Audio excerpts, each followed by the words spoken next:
G'day folks, today I have another laptop to show you all, but not one that you were expecting, I'm sure. Well, except for the people in my Discord, which are most likely watching this. And if so, well, I'm pretty sure you all have bashed me enough in the head. But I'm going to show it to you all anyway.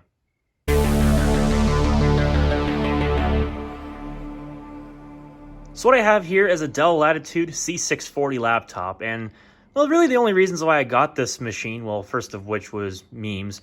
Number two of which, it reminds me a lot of the time when I had a Dell Latitude C600 as my main laptop, which was a Pentium 3 at 850 megahertz and 256 megs of memory and a 20 gig hard drive. That machine I used as my daily Windows XP laptop back in the days of like 2012 or thereabouts. That was back before I'd gotten my Lenovo ThinkPad T60 in September of 2012 off of eBay as like an early birthday. No, was it? No, it was October of 2012. I was trying to remember when I got that thing because I only had it for a month. Windows 7 Pro broke, so I had to buy the then brand new Windows 8 Pro, and I got a copy digitally downloaded on my computer and upgraded from Windows 7 Pro, and I got it on that Swift little discount deal. And then of course the license got reused on another machine, so anyways. But this was my machine that I had as my main back before I got the ThinkPad, and then this just kind of lingered around as doing other things, and then it ran Windows 2000 for a bit, and then I eventually pitched it. It had some broken keys on the keyboard due to me raging back in the days when I was a little kid and I raged at computers and stuff, so it didn't really survive too well, I'll just put it that way. But this machine really reminds me of that, and so I figured it's a good take back to my childhood days, even if the machine itself is probably pretty garbage, if we'll all be honest.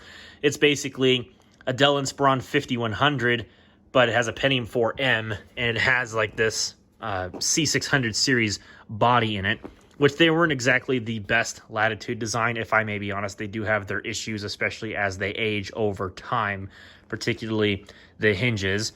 But, it's whatever. So let's take a look at this particular machine. The condition of it's actually in very, very good shape for this machine's age, and I'll definitely give it that. It's from about 2002 or so, maybe manufactured in 2003, but that's kind of pushing it for a machine like this with a very slow Pentium 4M. But this is basically just sticker residue here on the top. There are some surface scratches, but it's really not even that big of a deal, if I'm honest. There's a little scuff down here. We could probably buff that out. Again, not really a big deal. I was actually able to find the sales and specs brochure for the C640 off of the internet, and these machines had a decent amount of configurability back in the day. They even had options for 5400 RPM hard drives, up to a gigabyte of RAM, that would have been DDR, and they would have had options for 1400 by 1050 LCD, up to a 2 gigahertz Pentium 4M, and so on and so forth. And I'll go into the specs of this particular machine here in a bit when we power it on. So taking a look at the front, you can see the battery's off to the left, and to the right we have a typical CDRW DVD-ROM drive. That would have been a fairly common optical drive back in the early 2000s, so it's not a surprise to see it here on this machine inside of the little hot swap bay there. On the right-hand side, we have a speaker output. There's one on the other side, and it's the exact same placement. Here's an IRDA port. Up above that, there's a few indicator LEDs for battery charging status, hard drive, and power. There's a headphone jack and a microphone jack, 56K modem, 10100 Ethernet, and Dell's S-Video and composite video output jack thing there. And there's also a little cooling vent output. This is a Pentium 4M we're talking about here, so that you probably are going to need that. In addition, there's the fan intake there on the bottom. Since this is a Pentium 4M, it does kind of run pretty toasty, so let's not beat ourselves around the bush. That's probably not enough cooling. There you can see the 9-pin serial port, and there is your parallel port there. There's the Dell docking station port. There's another fan there. I don't remember what that's particularly used for. Maybe the integrated, or not the integrated, the GPU solution in this. There's a PS2 port for either keyboard or mouse, but you suppose you probably use a splitter on that to break it out to both keyboard and mouse, but who knows. A single USB 1.1 port sits there. Yes, this is old enough to use USB 1.1 because I believe it's only the Intel 845 chipset. It doesn't have 845G, but I could be wrong on that. I'll have to verify that with the sales brochure again. Don't have it exactly memorized. There's a VGA port, which for some reason on my end is missing the standoffs, but I can replace those, whatever. And then there is the power socket, which uses the old Dell charger socket style. I forget if that's like PA8 or something that this uses. Don't quote me on that. I'm borrowing the charger from my Inspiron 5100, so actually I guess I could probably just look real quick because I'm lazy enough to do that. PA9, never mind. PA8 is probably the barrel style charger. That's probably what I was thinking of. So PA9 is what this uses, which is 90 watts. And finally, on the left-hand side, we have two PC card slots, which are card bus capable, which I'm honestly surprised that the original Dell blanking plates are still here. Normally, you don't ever see those. There's a hard drive caddy, and there's a Kensington security lock slot beside that, and there is the left speaker. And I'm not sure if you've been paying much attention to this, but really, this machine is in fantastic shape. Aside from the missing screws on the VGA port and the scuffs on the top cover, this machine is in absolutely fantastic shape. I cannot believe after all these years, this machine has aged as well as it has. And you can see it's for use with adapter model PA6, but I have the PA9, which is a more powerful charger. This would run off of a 65 watt or thereabouts, but I have a 90 watt charger. That's all I've got. So it'll work fine with that. You can usually go up in wattage safely. And apparently I missed that screw there when I was checking underneath this cover earlier. So I'll have to remember to put that screw back in when I get back up to my dorm. But anyways, this is just a cover for which you could upgrade the RAM and put in your wireless card. This has a mini PCI slot for accepting a wireless card. And I don't know if this has one. I believe it might, but I have to double check in Windows. But it only has, in this case, the original factory spec 256 megs of DDR. That's all this machine came with when it was ordered from Dell back in the day. Of course, I could run the service tag, but I'm sure Dell doesn't have the information for this machine anymore. Let's be fair. But the original RAM configuration for this, it could start at 128 megs, thanks Dell. But this one was actually smartly ordered with the minimum 256. And you could upgrade these machines to a maximum of 1 gig of DDR with two 512 meg sticks. So it wasn't necessarily the worst thing in the world. Still not great, but you know, it is what it is. Taking a look on the inside here, again, it really is in surprisingly decent shape for what this machine is. And the hinges are actually still good enough. Obviously, these machines had issues where the hinges would get weak over time and the displays would just fall back. I remember that being a huge problem on these machines. But this one has good, strong hinges, which is kind of uncommon for these things. I wouldn't necessarily call it rare, but it is very uncommon for a C600 machine like this to not have hinges that would fall backwards, especially over time as they're worn down. That actually happens quite frequently. You'd be surprised. The keyboard is actually in pretty good shape, too. I really am struggling to find any kinds of wear on this keyboard. You can definitely notice a little bit of wear on some of the commonly used keys, but it's really not that bad. Of course, a lot of the wear is on the touchpad. There's a little bit of a wear spot there. You can see it on the camera quite clearly. And in addition, there's also some kind of label that used to be here on the palm rest, but it's no longer there. I don't know what it would have been for. And there you can see the case badges for designed for Windows XP and Intel Inside Pentium 4M. So I guess I'll get into some of the other specifications about this C640. It has a 1.8 gigahertz Pentium 4M. As I mentioned before, it has 256 megs of RAM. It has a 30 gig hard drive. I don't know if this is a 4200 RPM or a 5400 RPM model of drive, but I know it's 30 gig, which is the original. It also does not have the high resolution display. This only has the 1024 by 768 display in it. I was hoping to find one of these with the 1400 by 1050 display, but unfortunately the machine that I was wanting to get had already sold, so I settled for this one instead, and I didn't pay any money for it, which I did a straight across trade. I'll get into that here later. But this only has the XGA panel, not the nicer panel. Not the end of the world. These machines, they're not too crazy valuable even with the 1400 by 1050 display anyway, so it's not that big of a deal. My Inspiron 5100 only has an XGA panel in it as well, and it's not that big of a deal. And besides, it's not like the graphics that these use is ATI Mobility Radeon 7500 graphics anyway, so not like it'd be that big of a deal if I had the 1024 by 768 display over the 1400 by 1050 display, because it's not really that powerful of a graphics solution. But I digress.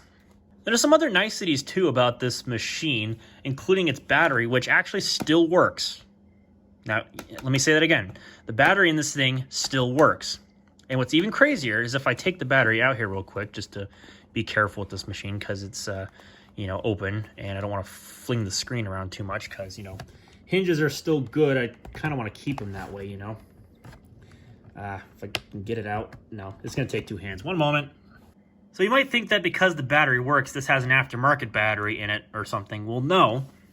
This has Dell's optional 66 watt-hour battery that you could have actually bought for one of these.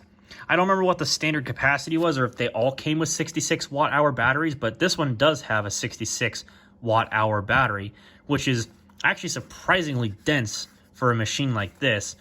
And I don't know how aged or how run down this battery is, but what I can say is it does still work and it's not swollen or anything. So it's definitely, it's kind of a shocker. I remember when my C600, when I got that, it had a working battery too, but it didn't take too long before it completely went toast and I had to run it with the AC adapter plugged in, which was unfortunate. And of course, my C600 had the symptom of the bad hinges happen too. It was only a matter of time. But then again, that was a much older machine and I roughhoused it a hell of a lot more, so I guess I can't be too surprised. But anyways. So I guess without further ado, that's about everything that I can talk about regarding this machine. So why don't we go ahead and power it on? Now, to be fair, as much as I would like to run this machine on the battery for this test, I don't really want to because I want to save as much wear on this battery as I possibly can because it still works and I'd like to kind of sort of keep that way. Because, I had a working battery also, my Inspiron 5100, and then it shortly thereafter died because, of course they do. They're lithium-ion batteries, so that's just what they do. So anyways, I digress. Let's go and turn this thing on and get into the BIOS here, so I have to immediately spam F2. And here we are. So as you can see, mobile Pentium 4 at 1.8 gigahertz with the speed step down to 1.2. I got to reset the clock because it's probably got a dead backup battery, which is no surprise for a machine of this age. There you can see system memory is at 256 megabytes. That's what this machine was originally ordered with when it was new, I would assume anyway. There you can see the ATI Radeon 7500 graphics with 32 megs of video memory, which is the same exact solution as my Inspiron 5100. For the audio, it has a Crystal 4205, which is pretty interesting. I don't know how well that would fare as far as older DOS and Windows 98 games, because I know Billy Cord probably be an obsessor over this, because I'm pretty sure he probably had a C640 at some point. Don't quote me on that. No diskette drive, but you can see the 30 gig hard drive is detected there. And in the modular bay, it has a CDRW DVD combo drive. And this is just your typical Dell BIOS, so not really too interesting. There you can see the battery is charging at 86%. And there's just some other functions in here. Yes, speed step is on. Interestingly, I don't know if this has net booting, like the PXE boot. Maybe it does, actually. I'm kind of surprised that this does. Maybe it's because it's got BIOS A05 on it. I don't know what the latest BIOS is for a C640. I'll have to look that up. But anyways. But we all know Dell BIOSes on their older laptops. But here's what's even more crazy. What I was not expecting was this machine to have what it has installed on its hard drive. Are y'all ready to take a look at it? Because I'm about ready to excitedly show it to you.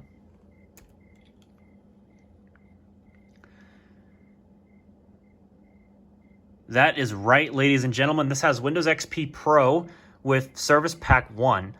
And it's not just any copy of Windows XP Pro with Service Pack 1. This is the OEM Dell installation. And no, I didn't intentionally get this machine because it had that. I just happened to have it come with it, and I wasn't expecting it at all. So you know what? I will definitely take it.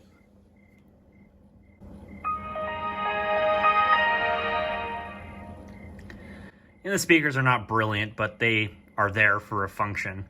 So here we are inside of Windows, and as you can see, this is the original Dell wallpaper because this is the original Dell installation.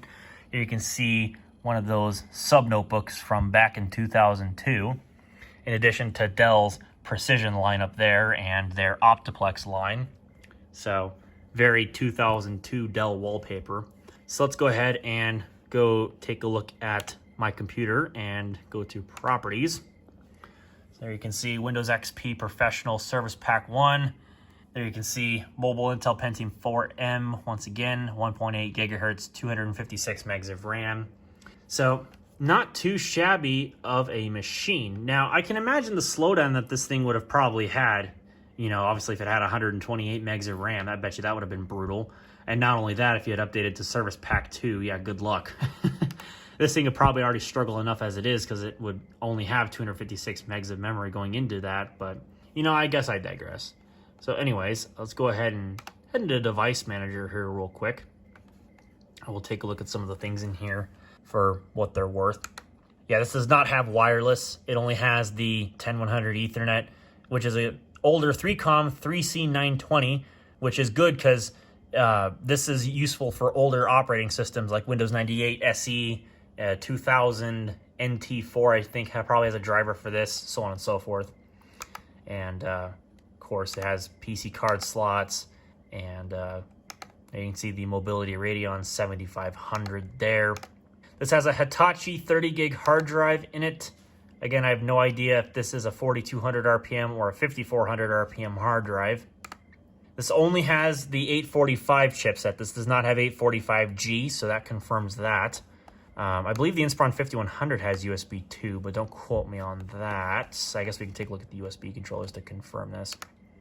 Yeah, I have no idea if this is actually USB 2 compatible. I don't believe so, because this was an older design which only had the one port, and these were not USB 2 machines typically. So I believe that was on the Inspiron 5100 or something, maybe newer, that had USB 2 support, but definitely not this, because this is obviously before the days of 845G.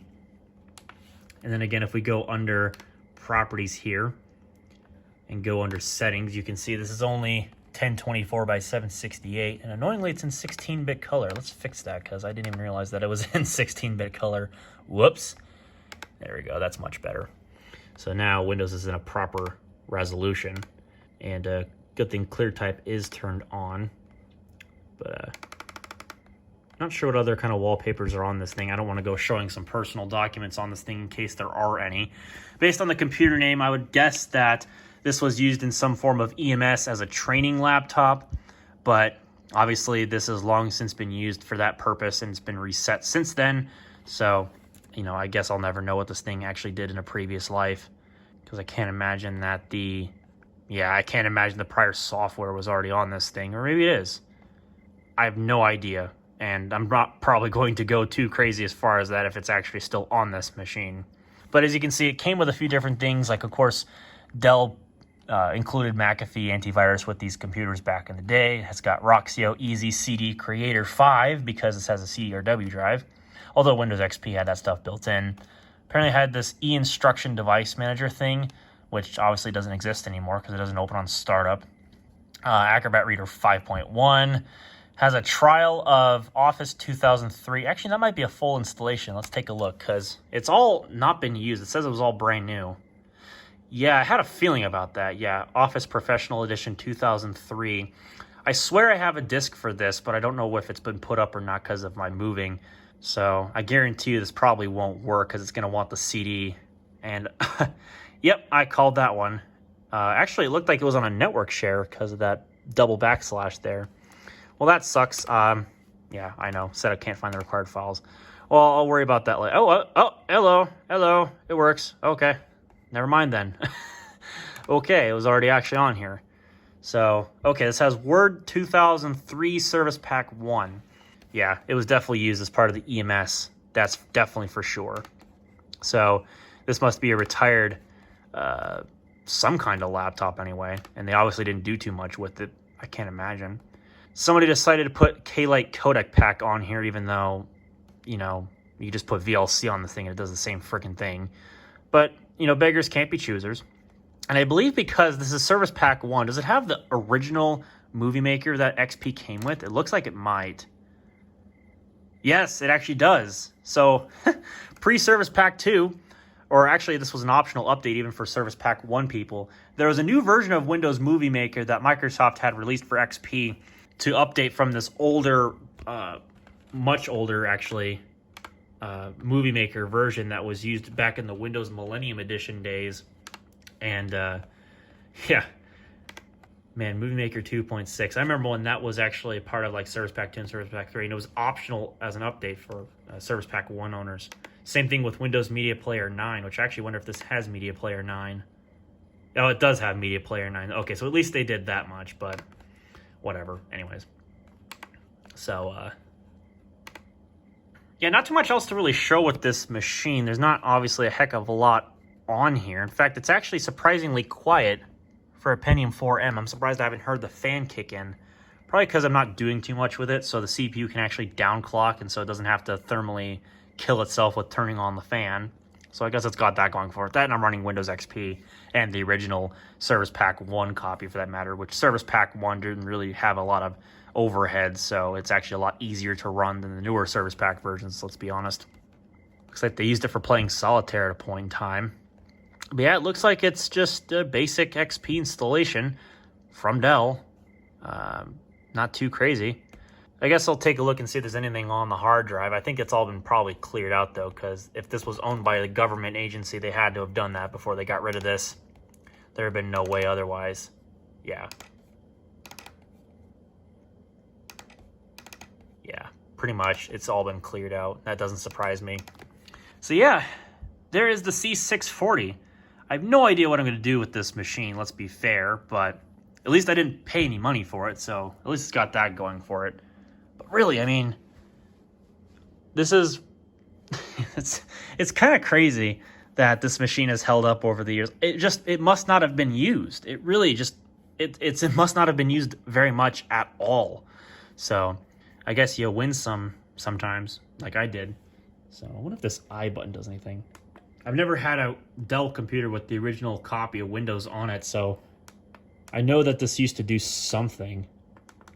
It must not have anything associated with it. I wonder if that's a programmable button, or if the required Dell utility is missing. I wouldn't know for sure. So anyways, I think that's about it for this machine and this video. I'll probably upgrade the RAM to 512 megabytes in the future. I've got an extra stick of 256 meg DDR that I could throw in this machine to give it 512 megabytes. And ideally, that's probably what I'm going to do with it. I don't know if I'm going to keep it on Windows XP Service Pack 1. I might, just because I don't have a machine running a copy of XP that's this old. And you know, you never know if you're going to actually need something like this to demonstrate something, because most of my XP machines are either on unofficial Service Pack 4 or Service Pack 3, with the exception of my HP Pavilion A250N, which is on Service Pack 2, because, of course, that's what it would have came with, probably. Well, maybe later on, but mine would have probably shipped with Service Pack 1 because of the fact that it was made in 2003, I want to say. So, I don't know. Anyways, I updated it to Service Pack 2 because, of course, you know, Service Pack 2 was significantly better. But I digress. So, that's basically it for now. If you like what you saw, well, then click the thumbs up button. If you didn't like it so much, well, I understand. It's Pentium 4M. Click the thumbs down button. You know, it works.